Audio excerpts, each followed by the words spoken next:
ज़रूरत इस बात की है कि सही पढ़ाई हो,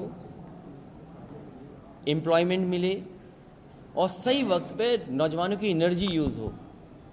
तो आज हमारे सामने सवाल है एम्प्लॉयमेंट का, सवाल है एनर्जी का उनके, और सवाल यह है कि आज जिस परिस्थितियों में रह रहे हैं उससे कैसा एम्प्लॉयमेंट हो, यूथ के सामने एजुकेशन कैसी हो, उनकी एनर्जी सही इस्तेमाल हो जाए और एजुकेशन कैसी हो, ये सवाल है। इन सवालों का तो जवाब ढूंढ ही नहीं रहे भारतीय जनता पार्टी के लोग, और फिर पूरे कारखाने बेचे जा रहे हैं। एयरपोर्ट उन्हें दिखाई दिया तो एयरपोर्ट बेच देंगे। कभी कोई सामान आप लेने जाते हो तो पहले देखने जाते हो आप। ये जो बीजेपी वाले आए थे सब, ये एयरपोर्ट बेचने आए थे, पहले जगह का मुआयना कर रहे थे, देख रहे थे कैसी जगह है, ये भी बेच देंगे। ट्रेन बेच रहे हैं, ट्रेन जहाँ खड़ी होती है वो स्टेशन बेच रहे हैं, पानी के जहाज बेच रहे हैं, पानी का जहाज जहाँ खड़ा होता है वो पोर्ट बेच रहे हैं। ये बेचने वाली सरकार है। अभी तक तो लोग कहते थे फेकू सरकार है, लेकिन सही मायने में ये बेचू सरकार भी निकली।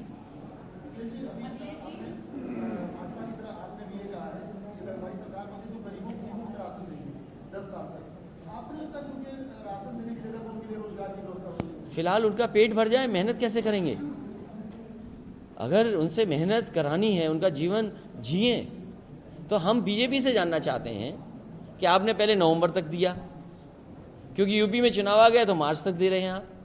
और याद कीजिए समाजवादियों ने जब गरीबों को दिया था तो उस समय समाजवादी पैकेट में क्या क्या नहीं दिया था। आज ज़रूरत है कि गरीब का सरसों का तेल सस्ता हो। गरीब सरसों का तेल खाता है, बताओ सरसों का तेल कहाँ पहुँच गया है? जो सरसों पैदा करता किसान उसको कीमत नहीं दे रहे हैं, और जो सरसों का तेल जब आ रहा है तो उसका मुनाफा किसको दे रहे हैं? आप बताइए सरसों का तेल क्या कीमत है?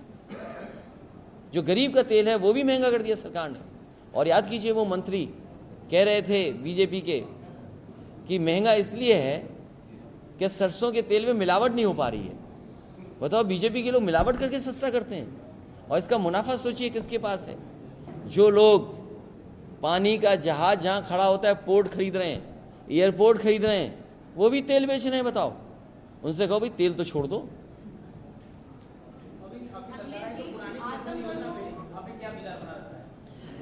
जिस पार्टी ने पहले खत्म की उसको हटाइए आप बताइए किस पार्टी ने हटाई है पेंशन? अरे हम जानते नहीं ना, आप बताओ ना।